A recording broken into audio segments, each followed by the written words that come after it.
Good afternoon. Welcome to Tax Smart Planned Giving with York College of Pennsylvania.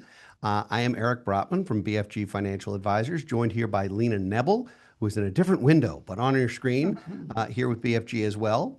And our guest today, our hostess actually, is Lauren Sheehy. Lauren, why don't you introduce yourself first? Thank you. Thank you, Eric. I'm Lauren Sheehy, Senior Director of Philanthropy at York College, Pennsylvania.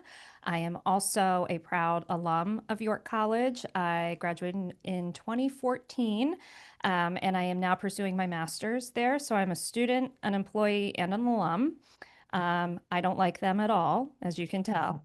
And yeah, I handle major and planned giving at the college. I've been there working for about a year, but have stayed involved since I've graduated. My husband and I live in York, and Great. we're just rocking it out. Great. Well, speaking of Mhm. alums, Lena is an alum. Lena is an So let's alum. meet Lena Nebel. Hi, I really appreciate you participating on this webinar. It's very exciting to have a fellow graduate. I will not be sharing when I graduated York College because it was many years before you, but I recently Many, became many, more, many. I became more and more involved on the plan giving side with the college, and I just thought this was a great opportunity to kind of share some of that information to fellow alum and give them some good ideas to work with. Well, and last but hopefully not least, I'm Eric Brotman. I'm, in fact, not an alum of York College of Pennsylvania. However, I am a fan. And more importantly, I have done a lot of these types of planned giving workshops for secondary schools, for universities, for other organizations, other charitable organizations. And just frankly, I find it both fun and rewarding. Mhm. I think it's a way for people to sort of think about how they can do some of their own planning, but also make a real difference to institutions and organizations that mean a Mhm. lot to them. We're going to talk a lot about what some of the needs are at York, in Mhm. addition to what some of the opportunities are here. I also not pictured. Hannah Dennis is also on this call with us, being shy, but Hannah will be in the background and will be collecting questions. So if you have questions, there's a chat box in the bottom right. You can put your questions in at any point. If she feels the desire, she'll interrupt any one of us. She always has that green light, or we'll hold them to the end. And hopefully, we'll have some good dialogue with folks who are interested in both York College and philanthropy in Mhm. general. So, without further ado, I think we should dig in I think you're right. to these strategies. And what I thought we would do, Lauren, is I thought I would sort of talk a little bit about the strategy from a Mhm. technical Mhm. perspective, and then you can talk about the way you're seeing that used at York and the way that those things can happen. And then if we have if we've made any mistakes, Lena will clean them Mhm. up. She Yes. she loves to change anything that I say can and will be used, in fact, against me. So the very first thing is something that came out of the Secure Act, Mhm. which I think is a very big deal. Qualified charitable donations are a relatively new concept, Mhm. and they are sort of a double tax benefit. Yeah. And the way that they're a double tax benefit is that for I say older, and I'm Mhm. getting closer and closer to 70 and a half, and I don't Mhm. want to talk about it, but for folks who are 70 and a half or older, you can now give a gift, a Mhm. charitable donation directly from your IRA account. Mhm. Now, not only does that mean you avoid the income taxes on your Mhm. IRA withdrawal, it also counts once you're 75, Mhm. it counts towards the required minimum distribution or RMD Right. so that you get a tremendous Mhm. opportunity here to save income taxes Mhm. and potentially to avoid bracket creep where Mhm. your income has gone up, to avoid paying more for Medicare because of Mhm. the IRMA limits and some of the different things. This is, if I was 70 and a half, this would be almost always the first place that I Mhm. did some giving. And there are a couple of ways to use this, a couple of things to note. One, Mhm. the gift has to be direct. You Right. can't take a withdrawal from the Right. IRA and then make a gift. It has to go directly from the IRA to the organization. But let's talk a little bit about this because for your donors and Mhm. your supporters who are class of 77 or Mhm. so and Yeah. before, plus or minus. Yeah. That is, and that they are older than the two of you. They graduated before you guys did. But Let's talk about how they can do this because there's a lot of opportunity. Yeah, yeah. We've seen a significant increase, especially with the great wealth transfer that's happening. We've seen a lot of qualified charitable distribution donation interest from our donors. And when I'm talking to donors, specifically our annual fund donors, just supporting our general annual fund, they'll give a gift of, let's say they give a gift of $500 a year, right? And they usually make that out of their checking account. And I go and talk to them and I'm saying to them, hey, you're over the age of 70 and a half. Do you know that you can increase your gift tenfold to the annual fund through a QCD gift as opposed to writing us a check right out of your checking account? And a lot of them are not aware Right. that they can do this, and they can continue to support the college without breaking their bank or their cash flow, and support student scholarships in a much more significant and substantial way through QCD gifts. But a lot of people just don't know about them, or nobody can explain it as eloquently as you, Eric, Oh my goodness. so that people can understand how they can use this benefit. Well, Lauren, if you're going to butter me up, my gift's in the mail already. All right, so let's talk about another benefit Yeah. of these qualified charitable donations, Yeah. which is if you are going to use these for charitable giving, Yeah.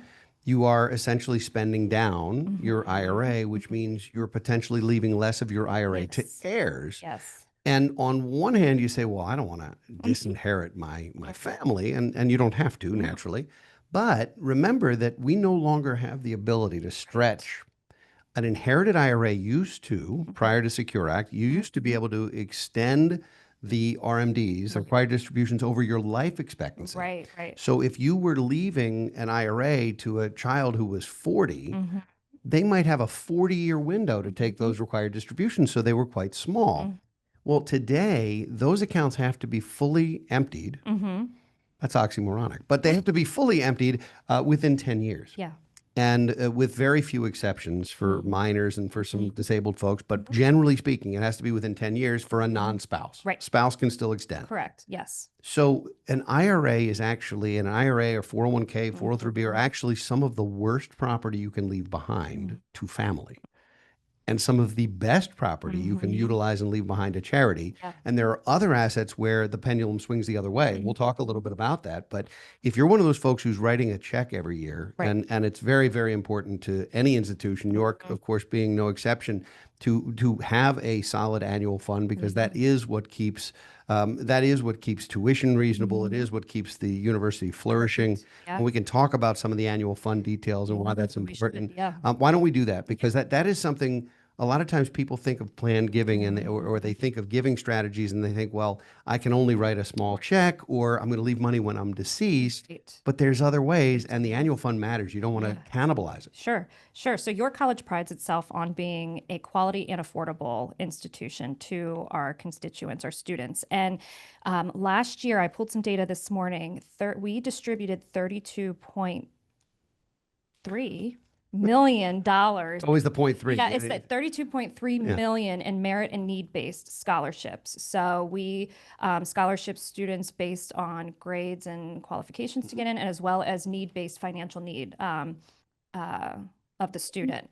So 32.3 million, that is a lot of that money is from private donors who give to the annual fund, donors who set up scholarship funds in the endowment, things like that. And our students would not be able, there's still a gap that they face. So we substantially scholarship 94% of our students receive some type of tuition assistance. 94%. 94% of all of our students receive some form of tuition assistance. That's a really high number. Yes. Yeah. So they still face a gap. So they receive some type of help, but there's still about an $8,100 gap that in tuition, fees, room and board, books, things that they need to get into or to register for classes, get into school. And sometimes for students, that is a complete barrier for them to enroll. And this money is fight or flight for them. So they could either stay and get the help and enroll in classes, or they're going to walk and they're going to go work full time for a couple of years and pay their way and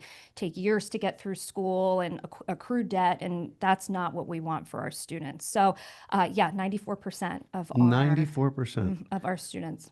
Lena, keep us honest. What did we miss on QCDs? I was thinking when you were talking about the RMDs, just some of the questions we get surrounding if somebody has an inherited IRA and they want to know, can they use that money to make a QCD? So if you just want to spend a minute to talk about inherited IRAs where people are already taking a distribution versus the traditional IRA for a QCD.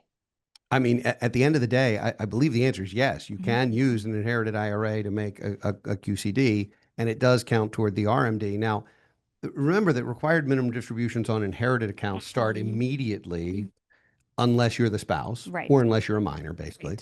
Right. But the RMDs for your own account don't start until you're 75. Mm-hmm. The charitable opportunity starts at 70 and a half. So the reason to do that when there is no RMD is to reduce the size of your IRA, either for future taxes for Correct. you or for a tax burden for your Correct. kids. Correct. So good stuff. Yeah.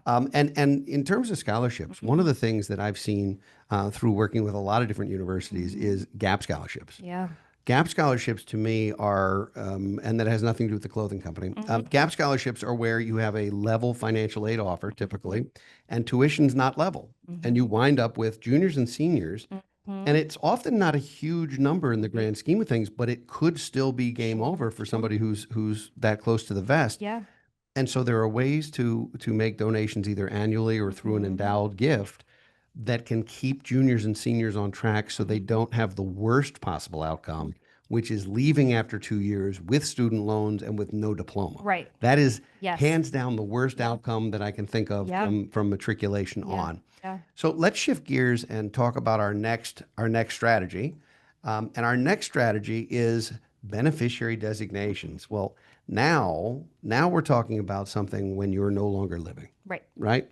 And by the way, if anybody listening does not know your IRA beneficiary designations or you're not sure of them, check immediately. Check, well, not immediately. Wait till 2 o'clock, but then check, because if there's no beneficiary, your IRA will pass under your will, assuming you have one, or it will pass under the state law if there is no will, and it will be fully taxable the year you die. Yes. The whole thing. That is a disaster. You'll give half to the government for no reason. Yep. There are ways to avoid that. So check your beneficiary designations in general. Traditional IRAs are great tools to leave as a planned gift because if you remember correctly, traditional IRAs or 401ks or what have you were funded with pre-tax dollars. Correct. And you got a tax deferral your whole life, but then the IRS wants their money. And in the form of the required distributions, they require you to take it because they want to get paid. And oftentimes the account has grown to a sizable sum. So it's great for annual giving. It's also great to consider as a gift when you pass. You can name a charity or more than one charity as a beneficiary on an IRA. There are some rules of thumb to use here. One, I think is a best practice is if you're going to have one or more IRAs that are for charity, keep them separate from the IRAs that are not for charity. And there's tax reasons, and I don't want to get into the weeds, but it's better to have one mentally be your charitable IRA and one being your family IRA. And there are ways to replace that wealth to your kids via trust, via life insurance. We'll talk about some different strategies. So that is an amazing way to leave a large gift. And if you plan for it in advance, I'll bet your office would be delighted to know that someone has named York College of Pennsylvania as a beneficiary on their IRA, and moreover, may be excited to chat with them about how those proceeds might be used at that time. And we can plan for that too. So we can write up, if somebody comes to us and says, hey, I'd like to leave York College as my IRA beneficiary. Great, thank you. How would you like that money to be impactful after your passing and when this gift is realized? And we can establish scholarship funds for certain programs. It could be for women in finance, men in finance. It can be for men in finance. Oh, Wait a minute. You have a men in finance? I might have opened a can of worms here. All right, I'm going to leave you my IRA if you can do it that way. How's that? Great. And I say that because Lena is, she hasn't, as far as I know, has not left York College as her beneficiary. However, she does substantially support women in finance and women in STEM at the college, which is fabulous. But we can set all of those things up in writing with a gift agreement, along with our IRA designation form. It's actually one of our most common planned gifts that we received, IRA beneficiary designations and just straight bequests out of their will or their estate, because they're the easiest for donors. Now, plan giving is a marathon, not a sprint. Yes. Plan giving, for folks who have worked in philanthropy and fundraising, Yeah. the annual fund is like the annual dopamine hit. Yeah. You have your year, and you get to start it, you get to end it, you get to start again, and gifts are coming typically annually from a lot of donors. Plan gifts sometimes take decades to Yes. materialize. Yes. Which doesn't make them less important. In fact, they can be a godsend when the time comes. But it sometimes is nice to do a couple of different strategies at once. Yes. If all of your annual fund donors decided to name York as a beneficiary of the IRA, but to stop making annual fund gifts, it would be seriously problematic. It So would be this is designed to be sort of an extra opportunity. extra opportunity. Now, one thing we have to clarify is the difference between an IRA and a Roth IRA. Roth IRAs are those IRAs that were either funded by after-tax dollars and growing tax deferred, or which had been converted from a traditional IRA where the taxes were recognized and paid and the rest of it's growing tax deferred. Withdrawals from Roth IRAs are income tax free. Roth IRAs generally are the best property to leave to family and not the most optimal property to leave to charity. Not that they won't accept it. They'd be delighted. If that's what you have, they'll take it. But there are better tax strategies. You don't want to pay taxes and convert an IRA to a Roth and then leave the Roth to charity. Right. Because leaving the IRA to charity saves the taxes and makes a larger gift. So there's that. And something people forget is health savings accounts. HSAs, which I got to tell you, people don't understand them. They're not using them properly. They are I think, the perfect tax strategy. Yeah. Yeah. Because it's the only account in the U.S. of which I'm aware, and maybe Lena can point me. I'm sure she's thought of something.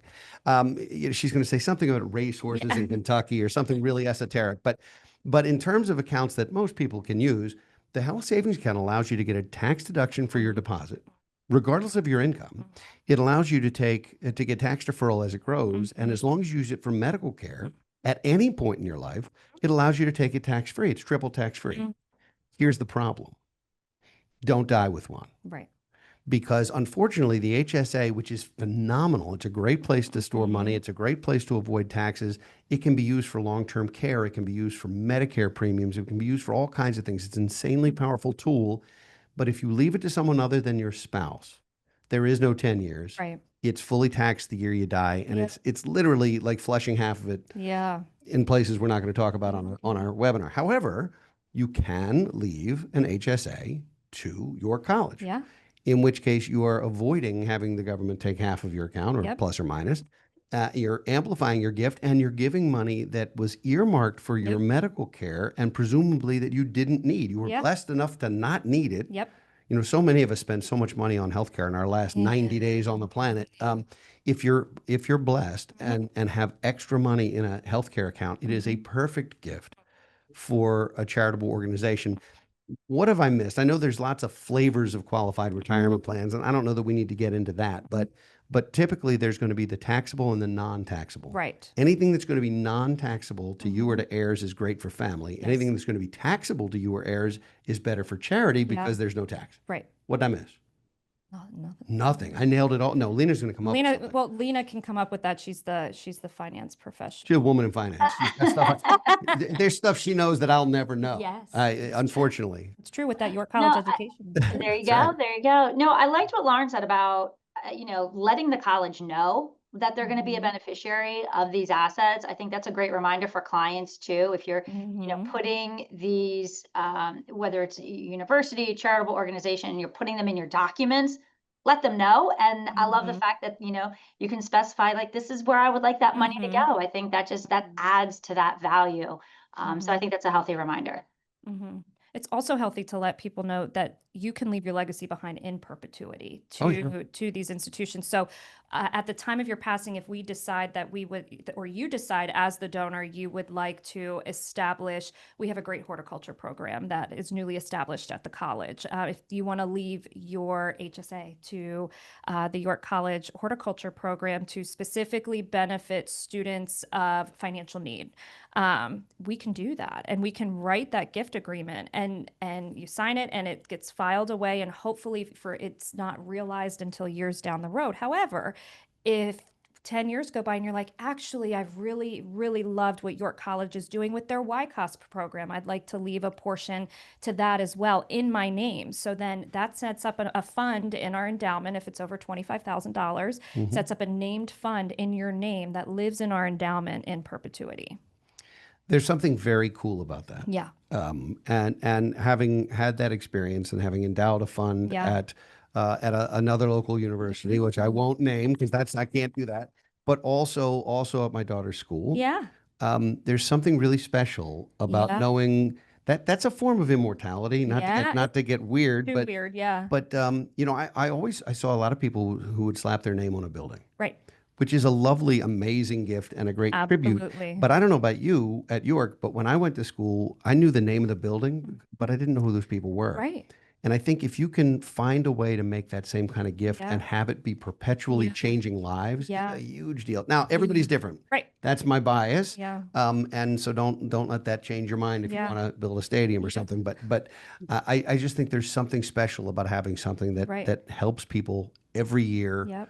It's a legacy. It's a Yep. big deal. Yeah, I agree with that. And the students know where these funds are coming from. So they receive a letter every year. We're actually working to boost our student engagement with our donors who are willing, Really. so that the students and the donors have a chance to connect, because most of the time they have something in common, whether it's a major or it's a specific interest.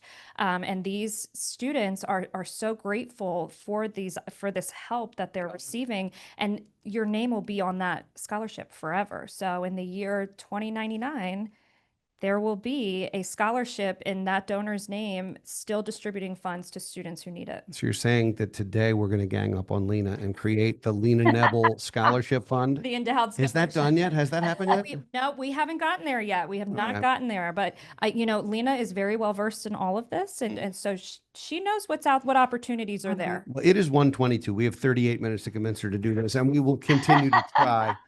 Let's shift to our next strategy, and one that also I think a lot of times people don't think about. Right. And that's life insurance. And life insurance is one of probably the most misunderstood, misused, other than the HSA maybe. Correct. It's the most misunderstood, misused vehicle there is. There are so many ways to utilize life insurance, not only for tax planning and not only for inheritance planning and legacy, but also for philanthropy. There's lots of ways to do it. Again, your college would be delighted to be the beneficiary of your life insurance policy, or one of them. Unlike an IRA, you don't have to have a separate policy for a charitable gift. You can name York as 10% or 20% or whatever you want to do. That's easy. Yep.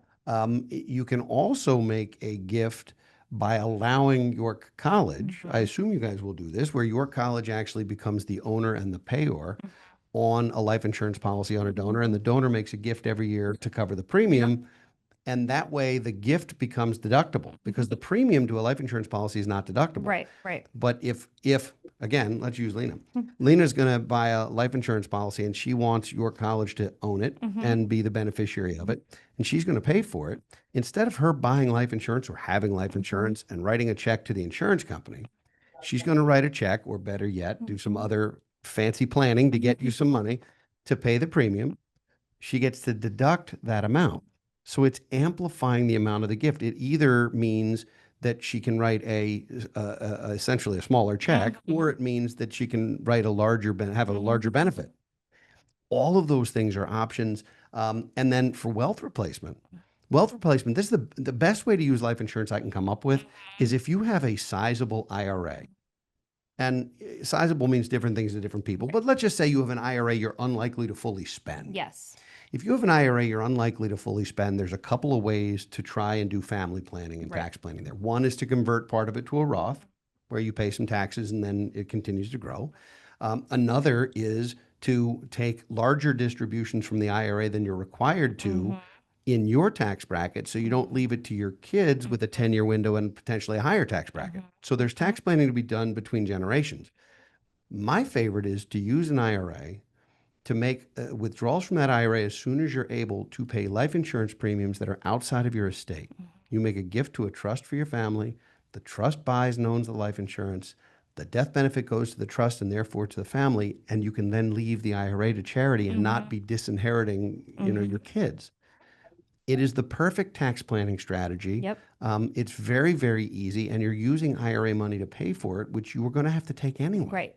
Right. So for people who are 59 and a half and can do that with their IRAs, or even for people a little younger than that who want to get started and then will use their IRA later, what a cool way to, instead of raising your tax bill and your kid's tax bill, what a cool way to create some tax-free money, both the income and estate, if you do it right, and give a larger gift to charity than you ever thought you could. What a cool thing. It is cool. We should do this a lot. Yeah. I'll bet you have a lot of people watching this who are like, hey, I can do that. Yeah. So what's the message to them? Let's talk, right? Let's talk. And I tag team these conversations with the individual's financial advisor or their tax professional Good. that they consult. I am not legally allowed to give tax advice on how to conduct your planned giving. However, I can tell you how your gift can be most impactful to the institution that you care about, specifically your college. Of course. Yes. That's great. Alina, what do you want to add to this? Life insurance. Well, you started by saying, these strategies are so underused, or people really don't know how to use them. And of course, there's a lot of different life insurance policies out there as well. Is there a certain type of life insurance that is more ideal than another type of life insurance if you have somebody out there who wants to utilize this strategy? Yes, if you're looking to make it a charitable gift, term insurance is often not the best choice, because term insurance, by its definition, is temporary and therefore is likely to expire before you do. Not to be flip, but that's what it is. So you want something that's designed to be permanent and funded to be for your entire lifetime. It does not have to be whole life insurance. There's lots of different types, but something that is highly likely to pay the benefit so that everybody wins. Because if you donate, you do a term policy and York College owns it, and you pay the premiums in the form of gifts for 30 years, and they use it to pay the insurance company, and you die, you get, there's nothing there. There's nothing for the charity. It's Right. To me, that's not a great strategy. Right. So it would be something permanent for this. Right. And then the other thing is, if you're going to use it for wealth replacement, you want life insurance that is, number one, not temporary, and number two, does not build a lot of internal cash value. Because once it's in your trust, you can't utilize the cash value during your lifetime. So there are different kinds of policies. Some are grown to be tax shelters and grow cash. Some are grown to be the least expensive way to get a death benefit only without a lot of cash. They're all different. And some of them are fantastic, and some of them, frankly, aren't that good. And so you want to make sure you have an advisor look at them. And, Lauren is not a tax advisor, financial advisor, insurance advisor. So Alina is, though. Yeah. So Alina is available Yes. for any of those conversations. But that's a great question, Alina. I'm glad you brought it up. There are lots of different kinds of life insurance. It's not all the same. Some are better for family. Some are better for charity. Some are better for trusts. Yep. This is sort of the Wild West in a lot of Right. ways. It is. The rules are complicated and they change all the time.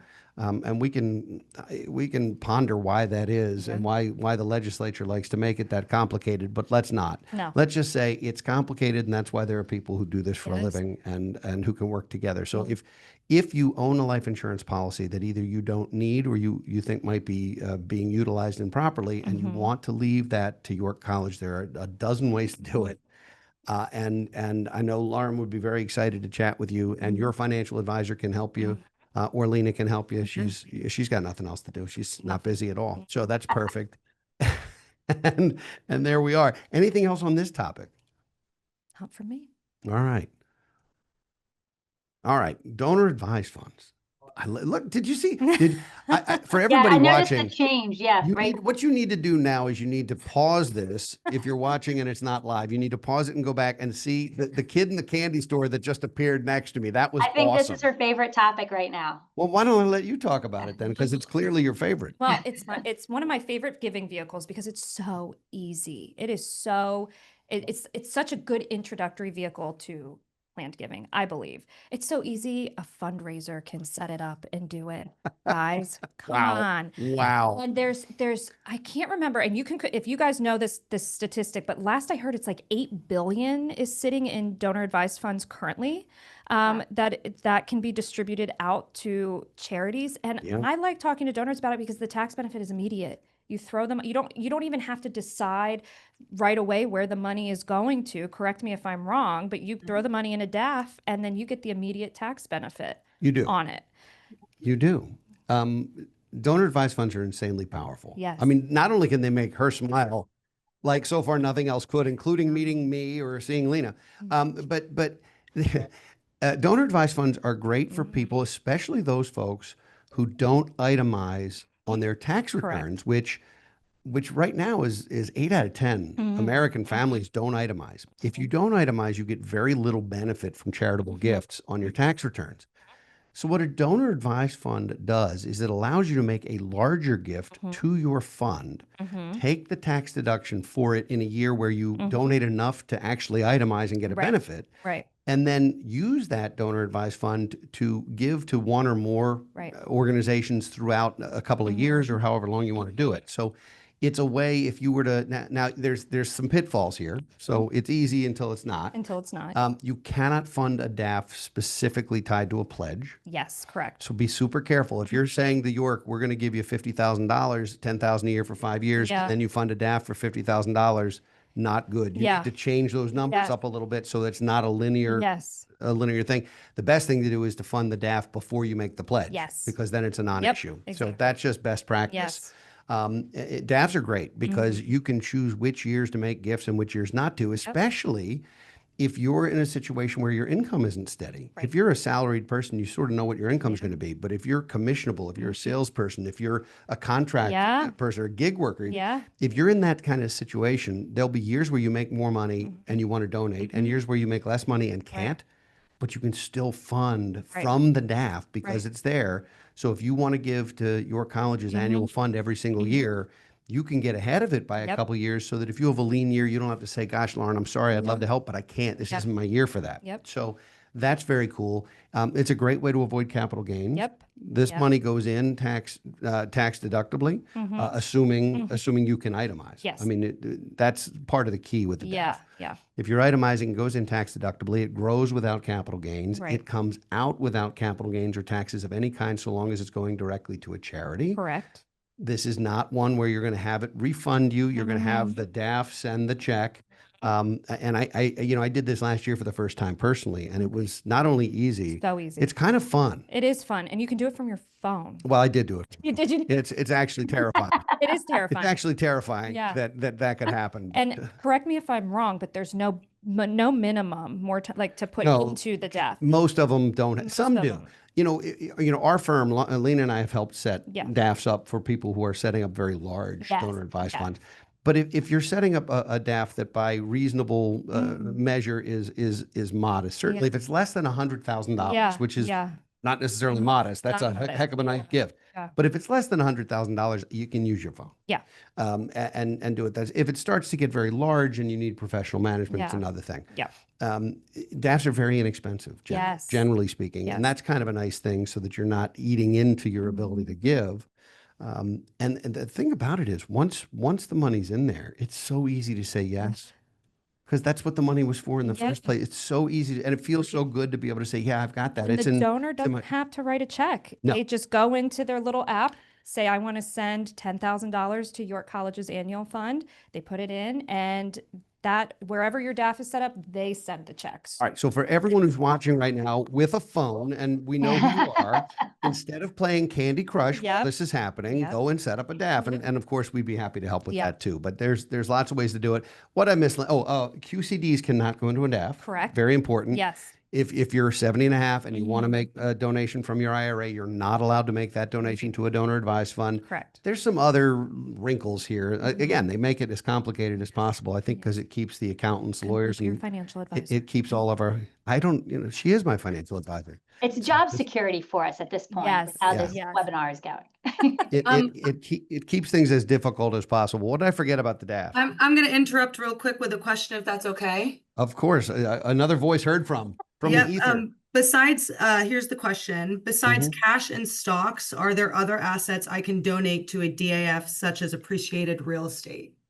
The short answer is yes, but only certain accounts are set up to accept that. So that will be a more sophisticated funding mechanism. But the answer is yes, that can be done. Appreciated securities, including real estate, crypto. People are doing that with cryptocurrency. That's a whole nother discussion. I'm not excited about that at all. But nonetheless, some people are, and you can do that. The short answer is almost anything that you could donate to a trust for charity, you can donate to a DAF for charity, so long as you're still controlling it. Because once you put it in the DAF, it's your DAF. Yes. So unlike a charitable trust, and we can Correct. talk about trust planning, if you were to fund a charitable trust to benefit an organization, now the trustee has to handle it. You still control your DAF. And so you still have to be the one then to sell that real estate. Typically, it's not going to go to a company that's going to handle it for you. But it's a great way to not pay capital Right. gains on a piece of real estate. Yeah. Great question. Hannah, was that your question? Tell me the truth. That was No, really that good. was not. All right, very good. I'm just teasing. Lena, anything we missed? No, I think with that question, talking about appreciated securities that you can donate into the DAF, it's a great strategy to eliminate those capital gains while donating those assets and everything. So it's a win-win all the way around. And I know that's a big discussion around, kind of the end of the year, especially as securities have appreciated over these past few years. Talking about DAFs, I'd say the past 18 months, ever since all the changes with tax laws, we definitely have been picking up our talk about DAFs because of all of that. So it's a great strategy. Yeah. So if you're looking to pool gifts and you're looking to get a tax deduction and to itemize, a DAF is a great way. And I agree. I would fund it with highly appreciated anything. And that's an easy way to do it. However, if you aren't itemizing and you don't benefit particularly from a DAF, you can still call your college and say, Lauren, I'd like to send you X shares of the XYZ fund or stock or whatever. And she's not going to say, no, sorry, we don't do that. Right. She's going to say, that's great. Let me show you how to do it. And you can send it right from a brokerage account or right from an investment account or what have you. And that still avoids the capital gain, Right. because you're gifting in kind. You're not selling, and therefore you're not paying taxes. Yep. The one thing you don't want to do is sell a security at a gain to gift it, because you're going to pay taxes, and then the gift is either going to be smaller or you paid both. Yep, exactly. On the other hand, if you have securities at a loss, which it's 2025 and almost nothing's at a loss. So if it's at a loss, you need a new financial advisor, and we'll talk about that another time. But if you have securities, for whatever reason, you have securities at a loss, those you want to sell before you donate, because you do want to take the tax loss. So it's some of this is strategy, some of it's CPA talk, Yeah. some of it's financial advisor talk. Lauren's not going to advise you on that. No. She's going to be very enthusiastic to accept any and all gifts you're able to make, because it makes a huge difference. But if they're complicated, if it's not just writing a check, she's going to refer you to your own specialist or your own people, or to Lena, right? Or to Lena. What did we miss? Anything? Thanks. How are we doing? We're doing great. We're good on time too. We're right where we need to be. So here we are. Now, I can't help with this. I mean, I can, but I'm not going to. Okay. So tell us about this. Fine. Yes, we have a lot of opportunities for giving, a lot of opportunities for support.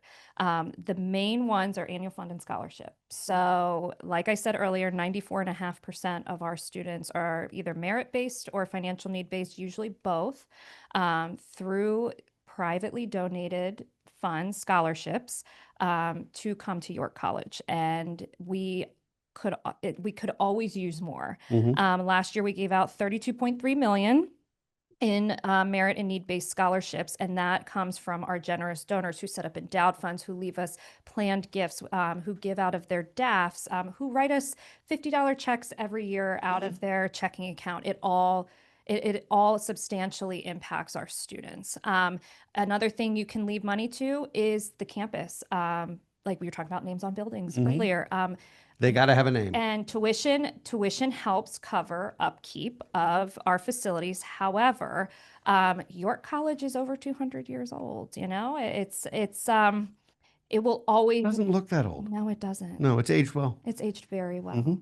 Yeah, gorgeous campus, and that is due in part to our very fabulous, very generous donors. And then planned giving. A lot of people, this topic is super uncomfortable for donors to talk about because nobody wants to talk about dying. Nobody wants to talk about what happens when I die. However, how can your death have the most impact in your community? I mean, truly, nobody wants to die. No, I'm not enthusiastic about this conversation at all. Nobody wants to leave behind nothing, right?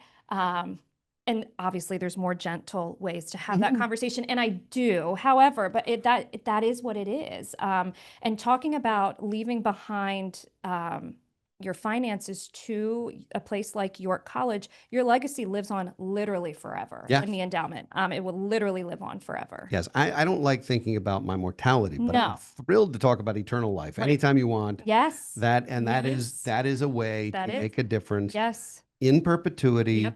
for York's 300th and 400th anniversaries, where Eternal life. eternal life, well, at least eternal impact. Yes. And we won't be there for the 300th Right. anniversary. Right. I Exactly. I definitely won't be there. Yeah. But nonetheless, if there's still a scholarship or a program or a fund, and it can be anything. Can be. It can yes. be, it can be for a program or a Yep. scholarship. It can also be for the campus. If you're passionate about certain buildings, you know, as a Yeah. proud English major, Me you know, too. see, Oh, proud English major. yes. Anytime I get an opportunity to do Yeah. something for the English department, Humanities, I'm absolutely. a big fan. Yeah. And, you know, I got teased a lot as an English major. Me too. What are you going to do with an English major? I Yeah. said, whatever I want. Literally whatever you want. And it's an intro to finance. Yeah. It goes directly into what we do for a living now. Lena, I'm not going to ask you what you studied, but anything you want to add to this in terms of opportunities, I want to then open up for questions. Sure. I just wanted to share my experience about the Yes. scholarships, both as a donee and donor. When I went to that school, that was one of the biggest advantages in my situation were the scholarships. I got to apply to a whole host of the private scholarships. And back then, they would actually have a dinner to where I could meet the person who helped to support my college. I mean, it was an amazing experience. So a few years ago, when I decided to be somebody who I could impact them, I loved getting my first letter thanking me for, the contribution and the scholarship. York was amazing to work with, super easy to set up. I could pick my name of the scholarship, the type of individual that I wanted to focus on, which was someone like myself, a female in finance. I wanted to support that. So I encourage everybody, especially the alum. Yeah. I'm like Charlie Brown. I always, you know, I got a rock. It is what it is. And I can also speak to that too, Lena. As an alum, I also received scholarships, and it just made it took some of the burden off. And that's huge for our students. We have a lot of first generation college students. We have a lot of non-traditional, so single parents going back to school, or people who just decided to start school later in life. And so we support all of our students, and these scholarships help all of those individuals substantially. And it's, for all the alum out there listening to this, you can start, $500 can make a huge impact to people, and to be able to have that, it's amazing. So I encourage everybody to reach out to the school, reach out to Lauren, and see what you need to do to set something like that up. We can't close on a better. Yeah, me too. I'm dropping the mic. Why is she not in studio with us? What is that about? All right. Summarizing, using school colors, of course. We've got our qualified charitable distributions. If you're 70 and a half and you have an IRA, it's absolutely brilliant. Do that. Scholarships, one of the places where you guys need the most support, where you're giving away a whole lot of money to kids who really who need it and who want to finish their education. Big deal. IRA beneficiary designations, I urge everybody to check them no matter what, because if they're not there, it's a problem. And if you want to name York College as one of your beneficiaries on an IRA, there are ways to do it. There's better and less attractive ways to do it, but it's easy and it's costless. To do a beneficiary designation is truly a costless thing. Planned giving is a loaded term. It's like wealth management. Well, what is wealth? Are we wealthy? Are we? Planned giving, all it means is that you are making gifts either currently or into the future or both, and that you have a plan for where the gifts are utilized. That's what the plan is primarily. It's how would you like these to be utilized? And who doesn't want that? I mean, that's sort of a cool thing. Annual fund, lifeblood of the school, lifeblood of any organization. Without it, it's a problem. So, including that in any type of planned giving or capital campaign or other types of fundraising are real important. We talked about life insurance. Life insurance is an amazing asset. It can not only be a tax planning tool, but it can be a wealth amplification tool, and it's great for giving. The campus, 200 years old and looking no more than 170. The campus looks great and could always use some love, and that means financial love too. Yeah, yeah. And donor advised funds. I'm going to say she did it again. I said I literally waited.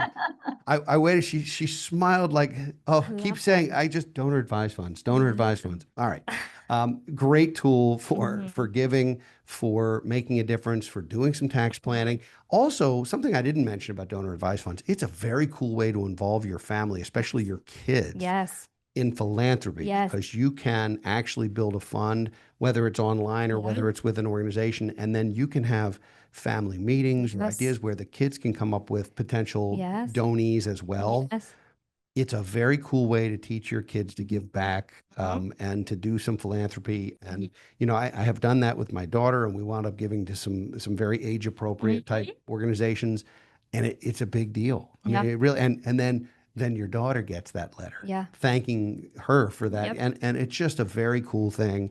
And so teaching kids to grow into those adults who are supporting things important to them, whether it's education or it's medical care or it's any of the above. I just think that's a very special thing for families to do with donor advised funds. Absolutely. So let's entertain some questions, Hannah. I know you're collecting them. We're going to leave Lauren's picture up there so that you're in two different boxes all at once. And this is how to get in touch with Lauren. So please email her if you have ideas, or I'll be glad to post her phone number on any of this. We'll give out the cell. And Perfect. all right, Hannah, what do you have for us? All right, this question has to do with donating with life insurance policies. What are the tax implications if a loan has been taken out against a policy before it has been donated? There are some challenges there, and I'm not a tax advisor, but I will tell you that when donating a policy with a loan, it is generally best to either pay the loan off or to reduce the face value of the policy such that the loan goes away. And there's different insurance companies, different policies, but you can, if you've got a $200,000 policy with a $15,000 loan on it, rather than paying the loan off first, you can reduce the death benefit. It's not dollar for dollar, but there's a mortality equivalent that allows you essentially to wipe the loan out, ideally without a tax implication, although there's always exceptions to that. So you're still going to talk to the insurance company and your CPA, but I would say either pay it off, or if you're not in a position to pay it off, reduce the death benefit by an amount that makes the loan not an issue. I don't know that an encumbered policy makes a great gift. I see no reason why you couldn't name the beneficiary in that policy still. You just wouldn't be making the gift itself. And the other thing is, a gift like that, there is a policy value on it, that if you have an existing policy and you gift it to charity, there's something called the interpolated policy reserve. And now I'm going all wonky and I apologize. But basically, it's a way to figure out what the policy is worth, because that's actually a donation in and of itself immediately. So figuring out exactly how that's calculated, knowing that the loan does count against that, you're not hurting yourself by either paying it off or reducing the policy. Great question.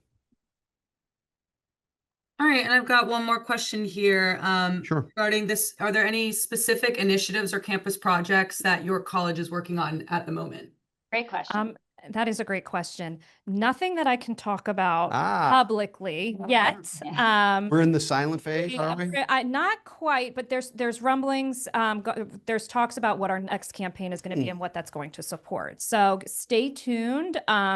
We are in talks with that. And I also would like to make an honorable mention to our sister school, York Country Day School, who's our sister K-12 institution. They're actually pre-K to 12. I, as of recently, am helping to oversee fundraising for that school as well. They are also a 501c3 under York College's umbrella. They are also able to accept planned gifts and charitable donations as well. We scholarship those students also. So great.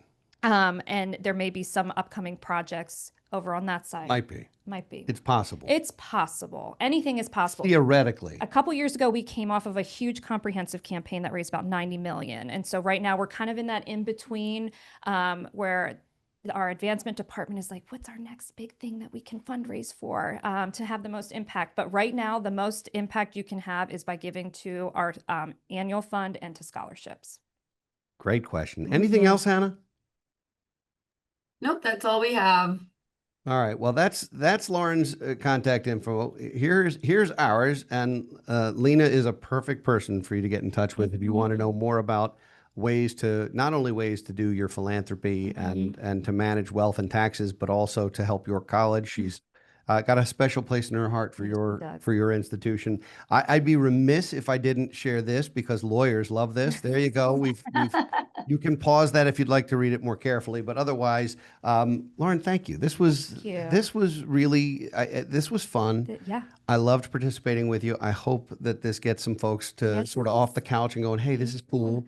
And one more thing I'd like to say, if a lot of people watching this probably already have listed beneficiaries at some point, please let your beneficiary know, the institution, please let them know. As me specifically as a planned giving individual, we just want to properly thank you and document where these funds are supposed to go when they are realized so that they can have the most impact and the impact that you intended. So please let your institutions know if you've already left beneficiary or chosen your beneficiaries. It just makes it that much easier when the gift is realized. Final words, Lena? No, this was great to participate. I'm happy that I was able to join in as an alum and look forward to sharing this across all social media so more alum can get involved. I'm eventually going to have to get to this 200-year-old campus. Only 40 minutes up the road. He never invites me. Maybe you'll invite me. Oh my gosh, homecoming is coming up. See, Lena, that's called stewardship. And they have a team for that. Did you know their football team is also undefeated? So, It's September. They also don't have a football team. We don't Kind have of Oh, a well, college they joke. We always say we've been undefeated since the 1700s. The only alumni get that. Yeah, Okay? see? All right. So first, we can't do a men in finance scholarship, and now there's no football team. I think if you direct your DAF to go to a men in finance scholarship, they will gladly take that. I'm sure they will. I'm sure they will. I will keep that under consideration. For everybody, thank you for listening. Thank you for being not only passionate about York College, but about philanthropy in general. This is a big deal. And we can all do so much good with some of the resources we have. And frankly, sometimes more good than we even know. Yeah. So this was great. Lena, thank you for your participation and for helping get Lauren and me in touch with each other. That was super fun. Yeah. Lauren, you're welcome anytime. Thank This was you. great stuff. Thank you. Go Spartans. Take care all. Bye now.